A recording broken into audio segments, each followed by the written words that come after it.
teman untuk Oke, Mbak Princess Novita, selamat malam.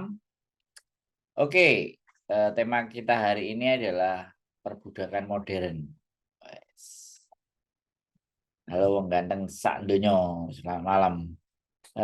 Saya Wanho, Mbak Kiki, dan selamat malam Mas Andri, Mbak Eni Kusrini. Nah ini materi hari ini yang kita omongin ini materi yang agak dalam ya. Sebenarnya apa yang saya omongin sebenarnya itu materi mikir ya. Tinggal saya tahu penonton konten saya itu eh, yang bisa berpikir, yang mau mikir. Jadi yang nonton konten saya nggak mau mikir, nggak nonton konten saya. Gitu aja. Malah Mas Andro Yunlong hadir. Jadi boleh boleh dikomenin ya, Mbak Duri Duri. Boleh dikomenin, boleh dihujat, boleh dimaki, boleh dicaci, boleh bebas. Mbak Princess kok wis ilang neh, mari nginguk komen terus hilang. Oke, jadi pada tema malam minggu hari ini kita itu berbicara tentang jangan berpikir menjadi seorang budak. Ini sebenarnya sudah digembur-gemburkan lama oleh teman-teman organisasi yang berdiri sejak zaman dahulu kala ya, teman. Sejak zaman dahulu kala itu ada namanya organisasi kan. Waalaikumsalam Mas Nyimak sambil mergawe Mas, iya ya karena saya tahu ini masih jam 9.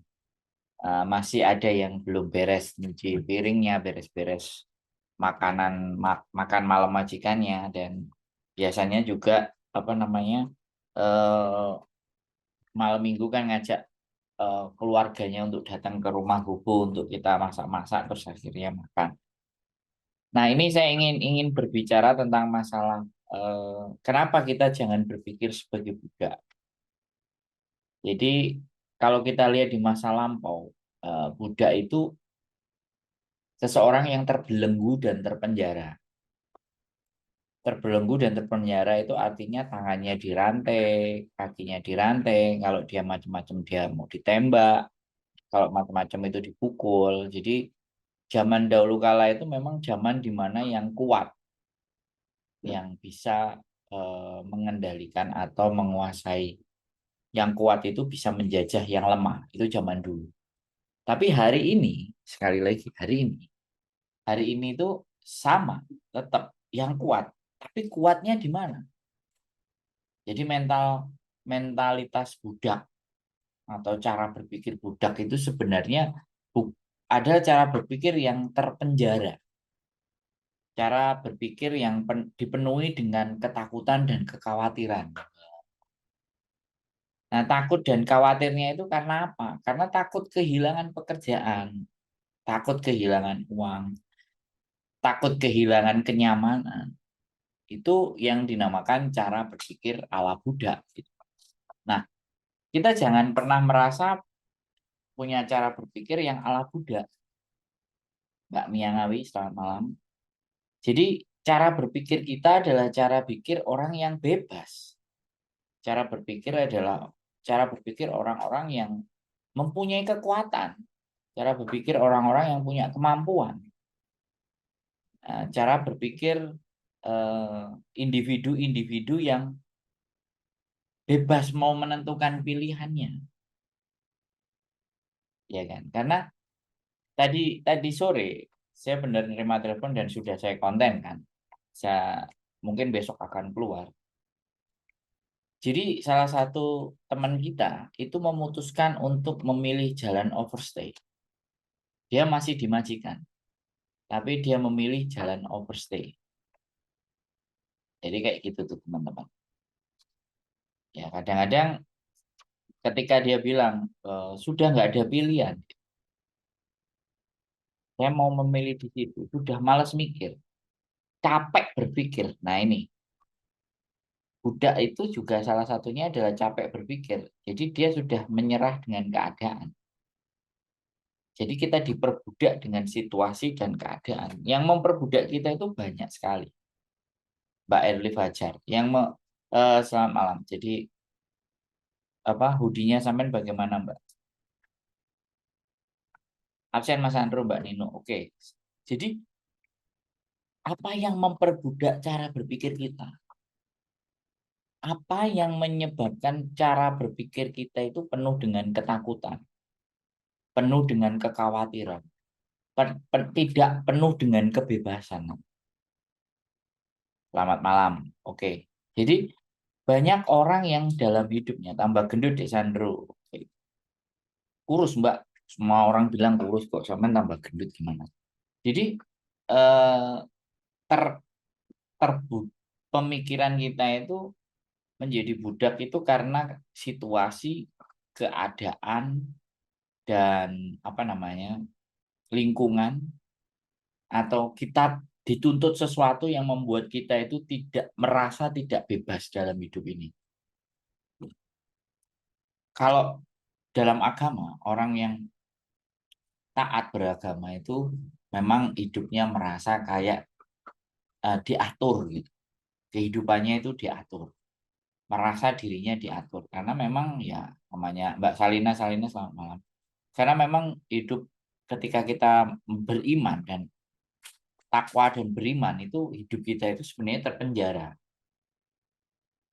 Ya, terpenjara karena kita melakukan ibadah sesuatu yang semuanya rutin harus. Tapi kalau itu kita tidak menganggap terpenjara, maka kita bisa mendapatkan berkahnya. Tapi kalau kita merasa koyok terpaksa melakukannya, nah itu akan merasa terpenjara. Karena orang yang baik itu sebenarnya salah satunya adalah orang yang memang punya karakter pembatasan diri. Tapi yang terjadi di lingkungan kita itu yang apa namanya, memperbudak kita itu sebenarnya ketakutan dan kekhawatiran yang berlebihan. Kenapa kok ketakutan dan kekhawatiran? Karena kita tidak benar-benar cukup punya kemampuan. Nah ini loh teman-teman. Jadi kalian itu tidak merasa bahwa diri kalian itu sebenarnya layak dan mampu. Nah ini masalah. Nah kalau kehidupan kita itu tidak layak dan merasa tidak mampu, maka terus ngapain? Terus mampu kita apa? Satu contoh ya, satu contoh. Kayak tadi juga ada yang cerita ke saya. Saya itu, majikan saya itu ngomong ke saya, bahwa kamu di luar sana itu ada yang nggak dikasih makan, ada yang disuruh dipaksa bekerja begini, begini, begitu. Sehingga si mbaknya itu ngerasa bahwa kalau aku nanti hidup di luar, aku membayangkan, apalagi aku mendengar cerita di konten, bahwa aku itu dipukuli, nanti aku gak dikasih makan, nanti aku disuruh-suruh, kerjaku sampai malam, nggak ada istirahat. Jadi mbaknya yang cerita ke saya tadi ngerasa di mana bahwa hidupnya ketika keluar dari tempat majikan itu tidak lebih baik. Dan ketika dia bekerja di tempat majikan itu, dia sudah melakukan hal yang terbaik. Tapi kok merasa nggak bagus. Nah, jadi di situ ketidakpercayaan diri kalian itu yang membawa ke tingkat ketakutan yang semakin dalam, tingkat kekhawatiran. Mbak Rahma Dirga, selamat malam. Mbak Prita, tidak menggali potensi yang dia punyai sendiri. Nah, itu dia. Karena kita terpenjara atau terbudakkan oleh aktivitas dan rutinitas keseharian. Apalagi teman-teman yang baru dari Indonesia, yang tidak diberikan libur, atau selama masuk ke Hong Kong ini perjanjiannya nggak boleh libur. Sebulan satu kali. Nah ini jelas kalian itu memperbudak diri kalian sendiri. Mbak Tasminia, Mas Andro, terima kasih hadir malamnya. Mbak Lili Kaila hadir malam, Mas Andro. Terima kasih untuk apa ini Mbak? Nggak ngasih apa-apa kok. Ya kan Mbak Mas Rika, selamat malam Mas Andro, telat 5. Iya. Jadi harusnya di dalam diri kalian itu tidak ada rasa dan jiwa keterpaksaan. Tidak ada rasa kekhawatiran. Tidak ada rasa ketakutan. Yang justru akan membuat kalian itu nggak akan kemana-mana. Nah itu. Abot ya, aku ngomong apa deh? Tolong dikomenin ya teman-teman. Apakah pembicaraan saya ini terlalu berat atau bagaimana? Atau kalian justru ngerasa bahwa oh iya belum, oke tidak mikir. Tolong kalian komen karena aku rasa kok koyok serius yang tak omong gitu loh. Aku cuma pengen feedback teman-teman yang nonton ini bagaimana? Feedback apa ya wis ala kabotan mas atau memang apa yang saya omongin itu harus ya wis ngono ngomong ngono terus mas gak apa-apa nih boleh di komen ya teman-teman. Nah saya tunggu komen-komennya ya kayak gitu ya. Kadang-kadang aku tuh juga merasa apakah apa yang tak bicarakan ke teman-teman itu sesuatu yang berat untuk dipikirkan teman-teman atau sesuatu yang berat bagi kalian untuk diterima. Mbak Suci Patria Channel, selamat malam. Cek suara. Jadi diri sendiri menurut saya edukasi positif pertemanan yang membuat punya nilai. Mbak Anifah Febrianto. Ya, ya. Baru hadir Mas, belum tahu apa yang dibahas. Mbak Lili kayak yang dibahas adalah cara berpikir seperti budak. Jangan sampai punya cara berpikir seperti budak. Jadi diri sendiri saya edukasi. Nah, untuk bisa menjadi diri sendiri nih loh, tidak semua orang bisa. Ya kan? Apalagi beradaptasi. Malam Mas Andro, panjenengan saya WA belum dibuka. Loh. Yang mana yang Mbak di WA? Ya nanti dibuka lah Mbak. Bisa. Boleh ditanyakan di sini aja Mbak Anifah Febrianti. Kalau belum dibuka nggak apa-apa. Betul banget cara keluar dari zona itu bagaimana? Oh, nah ini berarti kan direspon sama Mbak Brita aja. Direspon. Jadi cara keluar dari zona kita diperbudak. Cara keluar dari zona ketakutan dan cara berpikir dari zona yang kekhawatiran. Mengenali diri sendiri dan memahami kemampuan diri kita itu sejauh mana. Mbak Suci Patria, selamat malam. Jadi di saat kalian itu ada di rumahnya majikan, kalian itu harus bisa berpikir pekerjaan ini seperti ini, pekerjaan itu seperti itu, aku lakukan ini seperti itu. Kalau misalnya ada yang nggak benar, aku ya tanya, ada sesuatu yang kurang pas, aku konfirmasi. Cuma tanya perihal sakit dan biaya. Wah, belum masuk Mbak, berarti baru. Kak, saya udah live berarti, sampai baru WA. Betul banget cara keluar dari zona itu gimana? Untuk kita keluar dari ketakutan dan kekhawatiran, itu harus punya cukup pengetahuan. Sekarang ya, sekarang. Kenapa kok kita takut? Padahal sebenarnya ketakutan yang kita khawatirkan itu kan belum terjadi. Tapi kan kita sudah takut duluan. Bayang-bayang, ketakutan itu kan belum terjadi. Tapi kalian sudah membayangkan. Kalau nggak mau takut ya jangan dibayangkan yang enggak. Bayangkanlah yang sesuatu yang jauh lebih baik. Tapi ingat, ketakutan dan kekhawatiran itu juga perlu, tapi jumlahnya jangan sampai melebihi kapasitas. 10-20% ketakutan, kekhawatiran itu boleh. Negatif thinking 10-20% dalam benak kita itu boleh. Tapi tidak boleh ketakutan dan kekhawatiran itu mendominasi dalam pikiran kita.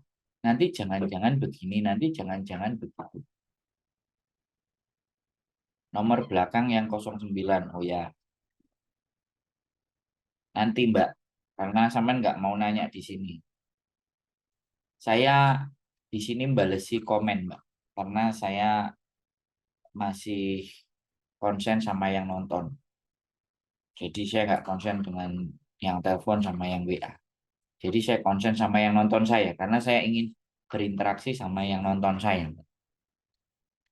Kalau sampean boleh tanyakan, sampean catat aja di situ. Pertanyaannya apa nanti yuk kita bahas di sini. Jadi seperti itu ya teman-teman.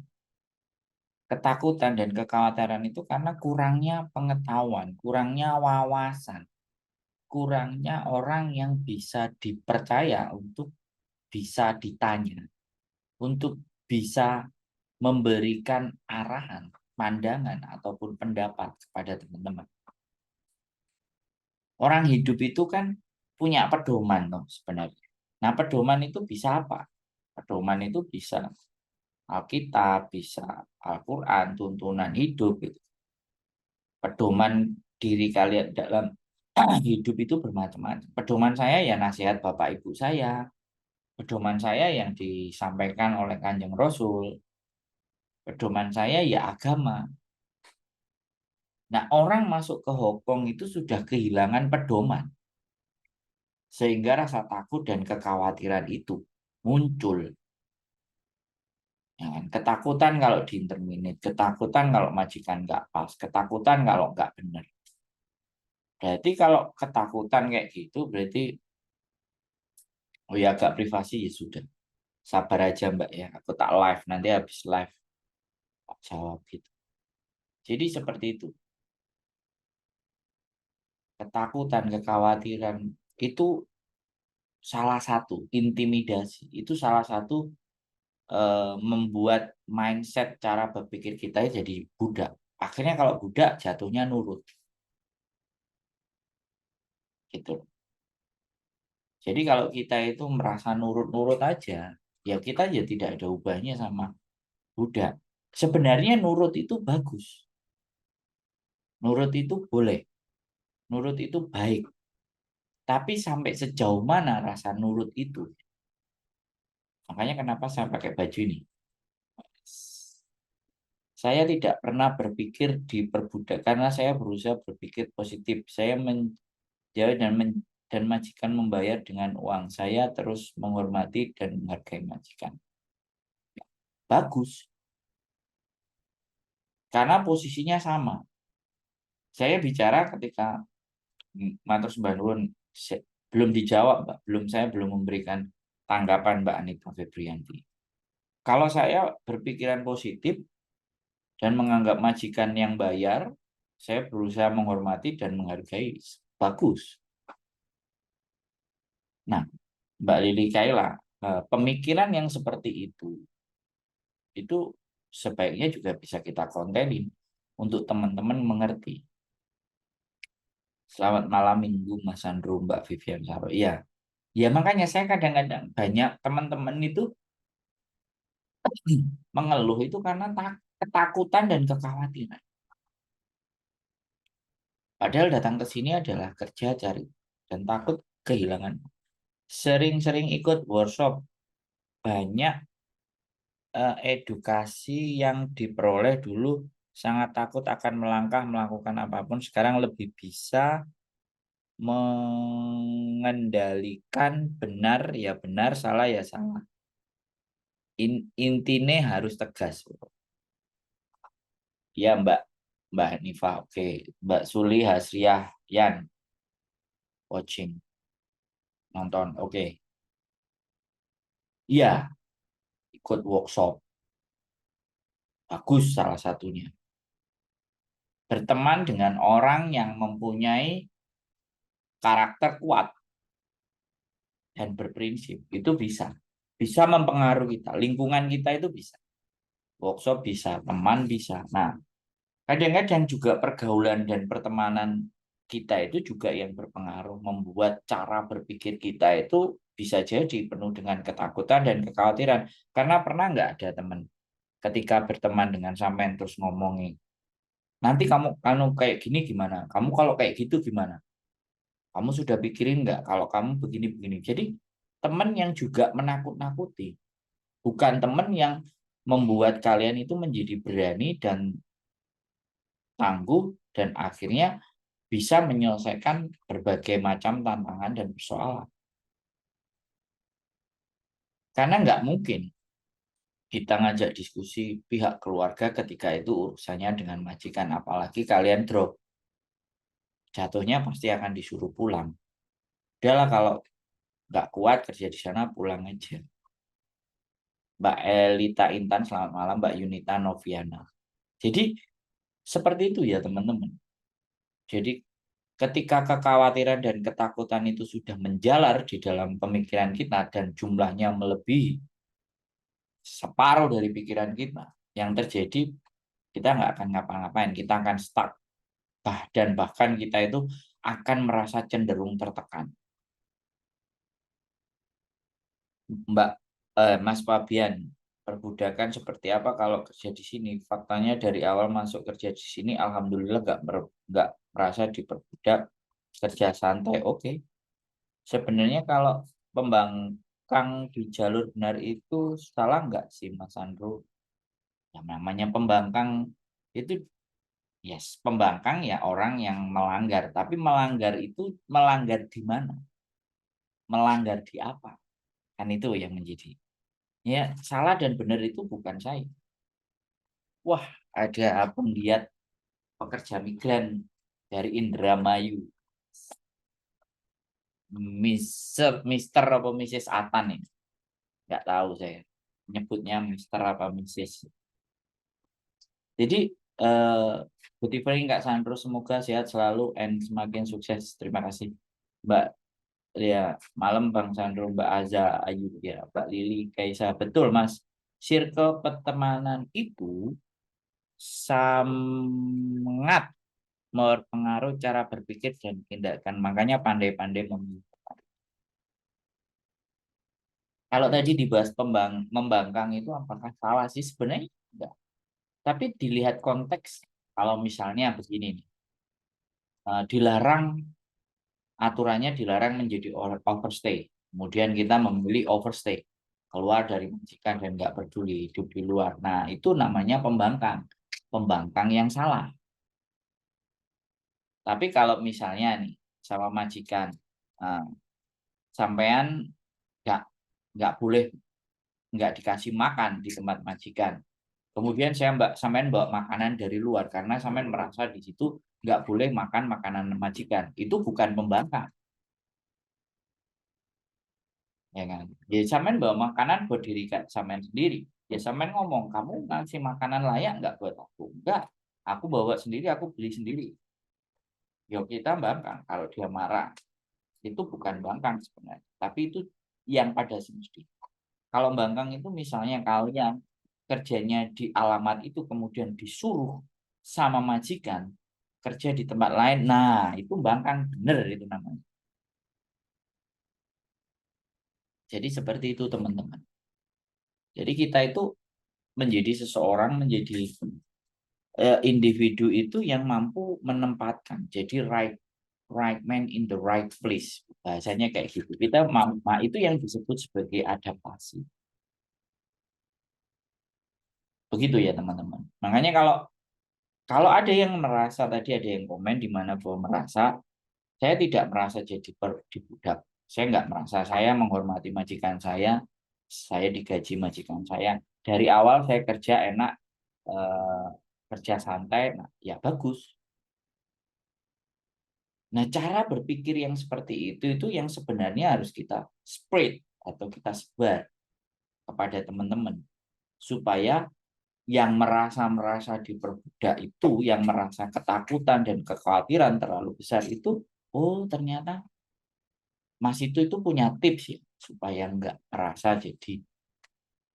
Karena namanya kan ada orang yang kerja di majikan itu merasa tertekan. Oke Mbak Atanas, selamat malam, happy birthday Mbak Atana. Mohon dimaafkan besok saya tidak bisa ikut nimbrung acara ultahnya karena lagi dipingit. Jadi seperti itu ya. Makanya memilih teman, memilih orang yang bisa diajak berbicara, itu boleh. Silahkan dipikirkan. Ya. Terus bagaimana mengenali diri sendiri ketika kalian itu di Hong Kong? Sudah sangat memahami karakter majikan Anda sesegera mungkin. Memahami lingkungan dengan majikan Anda. Memahami cara bekerjanya Anda. Memahami tata aturan Anda. Niscaya ketika kita mampu dan bisa memahami, maka rasa jadi budak itu pasti tidak akan ada. Ya ini maksud saya ini bukan ngomporin sampean, tapi membebaskan kalian dari perasaan ketakutan dan kekhawatiran yang terlalu berlebihan. Sebenarnya di situ. Ya kan? Karena masih banyak orang-orang yang dalam hidupnya itu merasa tertekan karena kekhawatiran dan ketakutan. Takut nanti nggak dibayar, takut dijauh-jauhi, di internet, takut nggak disukai, khawatir kerjaannya hilang. Ya. Tapi ya nggak semua. Sekali lagi, sudah ada yang mulai merasa dan menikmati. Saking menikmatinya, kerja di Hong Kong, habis kerja di Hong Kong, saking menikmatinya, habis menikah langsung ditinggal balik lagi ke Hong Kong. Saking menikmatinya puluhan tahun ada di Hong Kong, nggak pulang-pulang. Mbak Isa Hayu. Nah, itu sangat merasa tidak diperbudak. Tapi bisa juga merasa begini. Nah, ngapain aku di sini wes enak daripada aku pulang. Kerja apa di rumah, mending di sini. Nah, ini juga bagian belenggu perbudakan modern karena ngerasa bahwa dirinya di sini aja nyaman daripada nanti di Indonesia. Akhirnya hidup dan masa depannya digantungkan dengan apa yang ada di sini. Nah, ini juga tapi maksudnya mengartikannya bukan perbudakan secara frontal, tapi perbudakan ya masa sih nggak punya keinginan ya kan untuk keluar dari zona itu untuk mengembangkan diri kita, masa nggak ada. Nah, itu loh maksud perbudakan itu di sana. Hadir Mas Andres sambil mijit Mas Buju, oke. Mbak Susi, Mbak Ernawati hadir Mas Andro. Oke, lagi adaptasi, alhamdulillah wis ngeh lah, seneng aku kayak gitu. Jadi dibutuhkan untuk memang melihat situasi dan keadaan. Dan kalian punya prioritas. Bahkan sebenarnya kalau sampai puluhan tahun lah lapo nang Indonesia kate lapo. Ini salah satu. Salah satu kita di ketergantungan terhadap apa ya situasi dan keadaan di Hong Kong. Karena menak kok boleh duit. Terus kerja sehari-hari 4 bulan bayaran 10 juta. Nah, itu juga. Malam Mas Andro ikut nyimak. Mbak Tutini Tini siap. Wis ada Nancy Tan. Jadi kebebasan yang terdapat dalam diri Anda itu harus muncul dan harus ada agar kita itu tidak menjadi seseorang yang merasa kayak budak. Kebebasan. Tapi kebebasan yang seperti apa ya? Kebebasan yang bertanggung jawab. Pastinya begitu. Mbak Mom Fine V. Jadi apakah budak itu misalnya pagi jam segini harus gini, siang jam segini harus gini, harus dituruti kemauannya majikan gini-gini. Apakah itu yang disebut budak? Bukan. Nah, itu menghargai pekerjaan. Yang dinamakan perbudakan itu di dalam hati kita itu dalam menjalankan sesuatunya itu terpaksa. Menjalani sesuatunya itu merasa tidak ikhlas. Itu yang bisa saya sebut sebagai keperbudakan, memperbudak diri kita sendiri. Karena kita melakukan sesuatu yang membuat kita merasa tertekan. Nah, itu sebenarnya konsepnya Mas Fabian Putra tadi. Jadi jangan sampai ketika kalian di Hong Kong ini menjalani di Hong Kong itu merasa kayak terpaksa. Mungkin iya di awal-awal. Tapi setelah beradaptasi dan mengikuti suatu situasi dan menjalaninya, sampai merasa menak kok. Akhirnya zona nyaman gak kerasa sak kontrak, 2 kontrak, 3 kontrak, 6 kontrak, 7 kontrak, 8 kontrak. Sebenarnya kerja susah, senang, merasa berbudak atau enjoy tergantung dari pola pikir kita. Nah, yo nggak cuman kerja dan budak, Mbak. Hidup kita itu ya tergantung pola pikir kita, Mbak. Ya, hidup itu memang pola pikir. Berteman, cara berbicara, bersikap itu tergantung juga pola pikir. Nah, ini yang ingin saya dalam kalau kita membahas perbudakan ini sebenarnya. Tapi itu diangkat sebagai isu untuk agar kalian itu berani dan memberontak. Sebenarnya enggak. Perbudakan itu kayak keterikatan, keterpaksaan, terus tidak merasa enjoy atau menikmati sesuatu yang kalian hadapi. Saya 5 majikan, semua finish kontrak berbagai karakter majikan. Wow, incredible. Tapi diri harus berani speak up. Nah, Mbak Indahwati. Kapan-kapan konten, Mbak Indah. Menarik. Sudah 5 majikan, semua finish. Nah, signal. Oh ya, sorry. Kalau memang signalnya meleset karena hujan. Nggak tahu ini wifi. Ya, sorry ya yang di Facebook. Aku nggak ngerti kenapa sinyal Facebook lemot. Jadi kayak gitu ya teman-teman. Sekali lagi, saya berpikir jangan pernah ngerasa terpaksa. Mbak Tasya Amelia, malam Mas, pripun kabare? Alhamdulillah, ini siapa nelpon grup?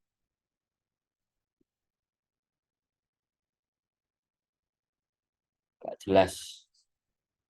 Saya di telepon grup, saya masih live, nanti aja. Saya mementingkan yang live, yang nonton saya di live. Kita harus berani speak up. Ya, setidaknya walaupun tidak speak up itu ada apa ya namanya keberanian sikap. Termasuk saya Mas kok masih betah di Hongkong. Mbak Novi Alaya, nggak apa-apa.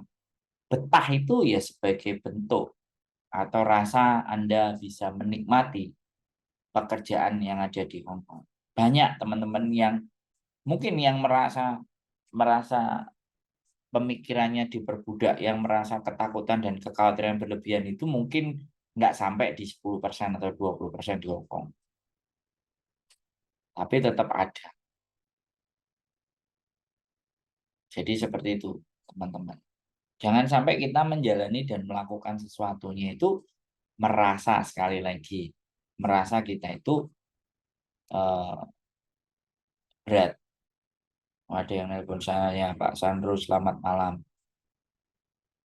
Oke, yang di Facebook saya cut dulu karena HP-nya tak buat WA atau nanti ya nanti aja. Gak apa-apa, kita lanjutkan dulu pembicaraan. Jadi itu ya pembicaraan kita malam ini teman-teman, enggak eh, kita pahamkan bahwa kita harus bisa menikmati. Oke, oke kalau kayak gitu sehat selalu. Keep stay tune my YouTube channel and see you next video.